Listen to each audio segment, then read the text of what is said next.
Hi every one, എല്ലാവർക്കും നമസ്കാരം. SAHMSR വെൽനസിൻ്റെ മറ്റൊരു വീഡിയോയിലേക്ക് എല്ലാവർക്കും സ്വാഗതം. ഞാനിന്ന് നിങ്ങളോട് പറയാൻ പോകുന്ന വിഷയം അൽഷൈമേഴ്സ് എങ്ങനെ പ്രതിരോധിക്കാം എന്നുള്ളതാണ്. അൽഷൈമേഴ്സ് രോഗം അഥവാ മറവി രോഗം ഇന്ന് ലോകത്ത് ആകമാനം വർഷാവർഷം കൂടി വരുന്ന ഒരു രോഗമാണ്. കോഗ്നിറ്റീവ് ഡിസോർഡറാണത്. നമ്മൾക്ക് ഓർമ്മകൾ നഷ്ടമാകുന്ന ഒരു അവസ്ഥ, ഡിമെൻഷ്യ, അതാണ് അതിൻ്റെ പ്രധാനപ്പെട്ട സിംറ്റം. മറ്റു ന്യൂറോളജിക്കൽ അബ്നോർമാലിറ്റീസ് ഉണ്ടാവുമെങ്കിലും കൂടെ ഡിമെൻഷ്യ ആണ് അൽഷൈമേഴ്സിൻ്റെ ഏറ്റവും ഉയർന്ന സ്റ്റേജ്. അപ്പോൾ അൽഷൈമേഴ്സ് എങ്ങനെ പ്രതിരോധിക്കാം എന്നതാണ് അൽഷൈമേഴ്സിൻ്റെ ചികിത്സയേക്കാൾ പ്രധാനം. കാരണം ഇന്ന് വരെ അൽഷൈമേഴ്സിന് ഒരു പൂർണ്ണമായ ക്യൂർ പോസിബിൾ ആയിട്ടില്ല വൈദ്യശാസ്ത്രത്തിന്. ഒരുപാട് റിസർച്ചസ് അൽഷൈമേഴ്സിൽ വർഷാവർഷം നടക്കുന്നുണ്ട്. പുതിയ ചില കണ്ടുപിടുത്തങ്ങൾ അഥവാ റിസർച്ച് പഠനങ്ങൾ നമുക്ക് ഗുണകരമാണ്. എന്തെന്ന് വെച്ചാൽ ഇതുവരെയും അൽഷൈമേഴ്സിനെ കൂടുതലായിട്ടും ഒരു ജനറ്റിക് ഫാക്ടർ കൊണ്ട്, ജനറ്റിക് മ്യൂട്ടേഷൻ സംഭവിക്കുന്നത് കൊണ്ട് ഉണ്ടാകുന്നൊരു രോഗമായിട്ടാണ് കണക്കാക്കിയിരുന്നത്. എന്നാൽ 2022 ആദ്യത്തെ പഠനം വന്നു. അതിനുശേഷം തുടർച്ചയായ പഠനങ്ങൾ ഇതിനെക്കുറിച്ച് ഉണ്ടായിട്ടുണ്ട്. അപ്പോൾ അൽഷൈമേഴ്സിൽ ഞാൻ കഴിഞ്ഞ ദിവസം ഒരു പോസ്റ്റ് indiaheritage.com ഇട്ടിട്ടുണ്ടായിരുന്നു. എൻ്റെ വെബ്സൈറ്റാണ്. അതിൽ ഹെൽത്ത് അപ്ഡേറ്റിൽ അൽഷൈമേഴ്സിനെ കുറിച്ചുള്ള ഒരു റിസർച്ച് പഠനം വ്യക്തമായിട്ട് വിശദീകരിച്ചിട്ടുണ്ട്. അത് പറയുന്നത് ഇതാണ്: അൽഷൈമേഴ്സിന് ജനറ്റിക്സ് അല്ലെങ്കിൽ ജനറ്റിക് ഫാക്ടേഴ്സ് കൂടാതെ തന്നെ മറ്റു കാരണങ്ങളും മെറ്റബോളിക് ചേഞ്ചസ് നമ്മുടെ ബ്രെയിനിൽ ഉണ്ടാകുന്നു എന്നതുകൊണ്ട് ചൂണ്ടിക്കാണിക്കപ്പെടുന്നുണ്ട്. അപ്പോൾ എന്തൊക്കെയാണെന്ന് നോക്കാം. പ്രത്യേകിച്ചും നമ്മളുടെ ബ്രെയിനിൻ്റെ പല ഭാഗങ്ങളിലും മെറ്റബോളിക് ഡിസ്ഫങ്ഷൻ അല്ലെങ്കിൽ മെറ്റബോളിക് ഡിസ്ട്രപ്ഷൻ ഉണ്ടായിട്ടുണ്ട്. എന്ന് വെച്ചാൽ ഇൻസുലിൻ റെസിസ്റ്റൻസിന് സമാനമായിട്ടുള്ള ചേഞ്ചസ്, നമുക്ക് ഡയബറ്റീസ് വന്നാൽ ഇൻസുലിൻ റെസിസ്റ്റൻസ് ഉണ്ടാവുമല്ലോ, അതിന് സമാനമായിട്ടുള്ള ചേഞ്ചസ് ബ്രെയിനിൽ കണ്ടുപിടിക്കപ്പെട്ടിട്ടുണ്ട് അൽഷൈമേഴ്സിൻ്റെ കാര്യത്തിൽ. അതുപോലെ തന്നെ ലിപ്പിഡ് ഡെപ്പോസിഷൻ, കൊഴുപ്പിൻ്റെ ഡെപ്പോസിഷൻ അതിൽ കണ്ടുപിടിക്കപ്പെട്ടിട്ടുണ്ട്. അങ്ങനെ മെറ്റബോളിക് ആയിട്ടുള്ള കാരണങ്ങളും അൽഷൈമേഴ്സിലേക്ക് നയിക്കുന്നു എന്ന് കാണിക്കുന്നു. അൽഷൈമേഴ്സ് എന്ന രോഗത്തെ പ്രതിരോധിക്കുക എന്നത് വളരെ ഇമ്പോർട്ടൻ്റ് ആയിട്ടുള്ളൊരു കാര്യമാണ്. അൽഷൈമേഴ്സിനെ പ്രതിരോധിക്കാൻ 2-3 കാര്യങ്ങളാണ് ഞാനിന്ന് പറയുന്നത്. അതിൽ ഒന്ന് ഡയറ്റാണ്, രണ്ടാമത്തെ കാര്യം എക്സസൈസാണ്. അത് ഡയറ്റ് തന്നെ ആൻറ്റി ഓക്സിഡൻറ്റ് റിച്ച് ഫുഡ് ആയിട്ടുള്ള ഡയറ്റ്, നമ്മുടെ കോഗ്നിറ്റീവ് ഫങ്ഷൻ, ബ്രെയിനിൻ്റെ ഫങ്ഷൻ, നമ്മളുടെ ചിന്താശക്തി മെച്ചപ്പെടുത്തുവാൻ സഹായകരമായ ഡയറ്റ് തീർച്ചയായിട്ടും ഭക്ഷണത്തിൻ്റെ ഭാഗമാക്കണം. കാരണം അൽഷൈമേഴ്സ് എല്ലാ വർഷവും കൂടി വരികയാണ്. അപ്പം അതിനെ തടയുക എന്നുള്ളത് വളരെയധികം ഇമ്പോർട്ടൻ്റ് ആയ കാര്യമാണ്. ചികിത്സിക്കുക എന്നുള്ളതിനേക്കാളും തടയുക എന്നുള്ളതാണ് ഈ അസുഖത്തിൻ്റെ കാര്യത്തിൽ പ്രാധാന്യം അർഹിക്കുന്നത്. കാരണം വ്യക്തമായൊരു ചികിത്സ അൽഷൈമേഴ്സിനില്ല. അപ്പോൾ നമുക്ക് പുതിയ റിസർച്ച് പഠനങ്ങൾ എന്തൊക്കെയാണ് കാണിച്ചു തരുന്നത്?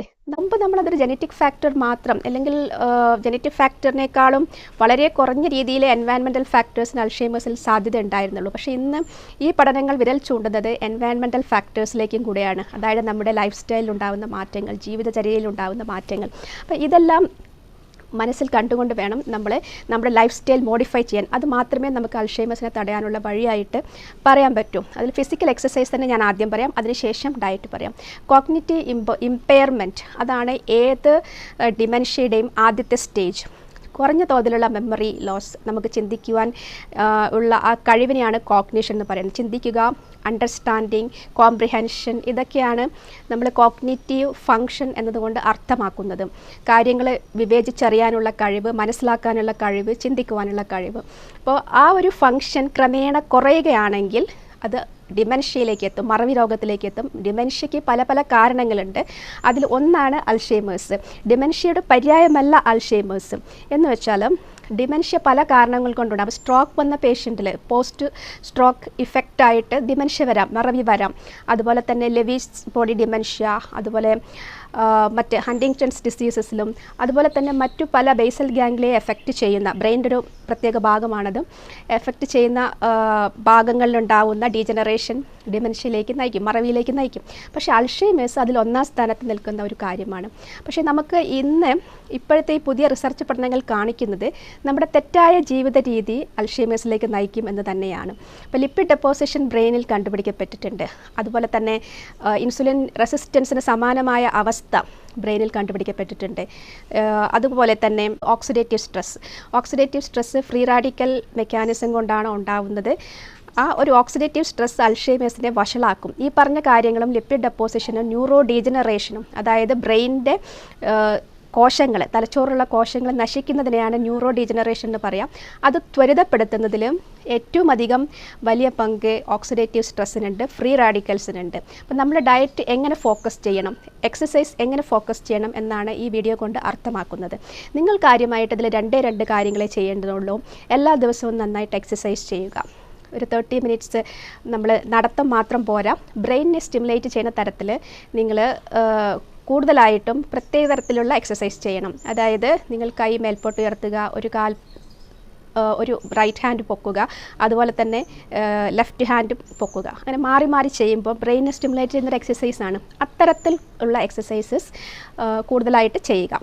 എക്സസൈസ് അത് നമ്മൾക്കിപ്പോൾ യോഗയിലും അങ്ങനെയെല്ലാം ചെയ്യാൻ പറ്റും. നമ്മൾക്കിപ്പോൾ യോഗയുടെ ഒരു വീരാസനം, അതുപോലെ തന്നെ വൃക്ഷാസനം, അങ്ങനെ പല പല പോസസ് യോഗയിലുണ്ട്.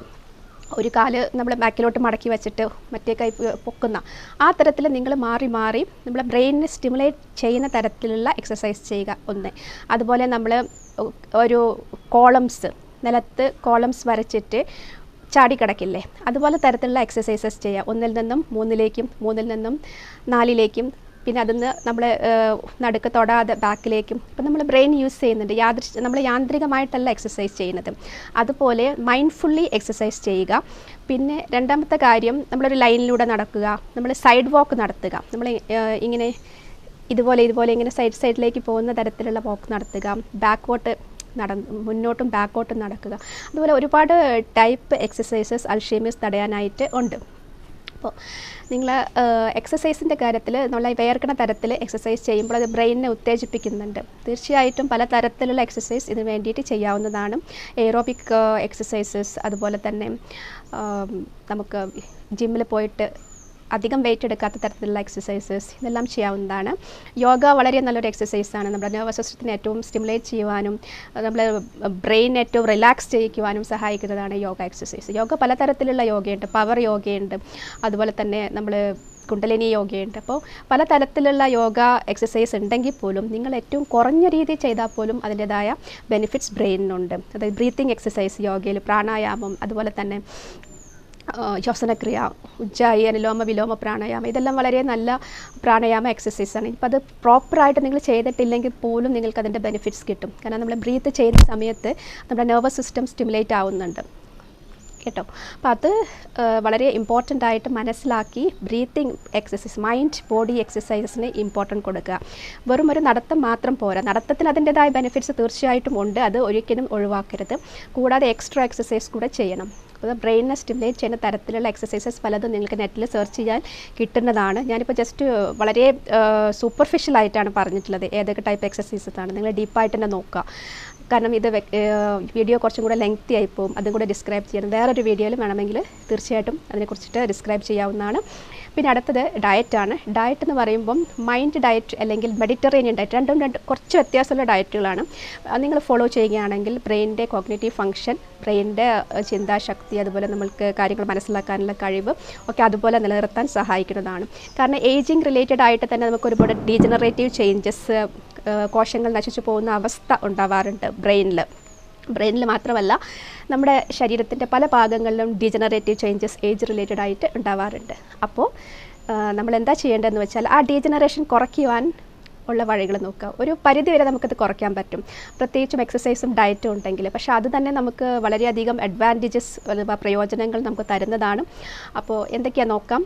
ഡയറ്റ്, നമുക്ക് മെഡിറ്ററേനിയൻ ഡയറ്റ് നോക്കാം. മെഡിറ്ററേനിയൻ ഡയറ്റിൽ പ്രധാനമായിട്ടും ഗ്രീൻ ലീഫി വെജിറ്റബിൾസും, അതായത് പച്ച ഇലക്കറികൾ, വെജിറ്റബിൾസ്, പഴവർഗ്ഗങ്ങൾ, അതുപോലെ നട്ട്സ് ആൻഡ് സീഡ്സ്, ബദാം, അണ്ടിപ്പരിപ്പ്, അതുപോലെ പിസ്തയ്ക്ക് വളരെയധികം ഇമ്പോർട്ടൻ്റ് ആയൊരു റോളുണ്ട് കേട്ടോ ബ്രെയിനിൻ്റെ കാര്യങ്ങളിൽ. ഇതെല്ലാം നിങ്ങൾ ഭക്ഷണത്തിൽ തീർച്ചയായിട്ടും ഉൾപ്പെടുത്തണം. അതുപോലെ അവോക്കാഡോ നല്ല ഫ്രൂട്ടാണ്, വൈറ്റമിൻ ഇ റിച്ച് ആയിട്ടുള്ള ഭക്ഷണം കഴിക്കുക. അതായത് മുളപ്പിച്ച ധാന്യങ്ങൾ ഇത് ഭക്ഷണത്തിൽ ഉൾപ്പെടുത്തുക, ഒലിവ് ഓയിൽ ഭക്ഷണത്തിൽ ഉൾപ്പെടുത്തുക. അവോക്കാഡോ വൈറ്റമിൻ ഇയുടെ ഒരു സോഴ്സാണ്, വൈറ്റമിൻ ഇ അവോക്കാഡോയിലുണ്ട്. അപ്പോൾ ഇങ്ങനെയുള്ള വളരെയധികം തിരഞ്ഞെടുത്ത ഭക്ഷണങ്ങൾ ചൂസ് ചെയ്തിട്ട് നിങ്ങൾ ഭക്ഷണം കഴിക്കുകയാണെങ്കിൽ ബ്രെയിനിൻ്റെ ഹെൽത്ത് മെയിൻറ്റെയിൻ ചെയ്യാൻ സാധിക്കും. അതുപോലെ ചിയാ സീഡ് ഒരു ലിമിറ്റിൽ കഴിക്കണം.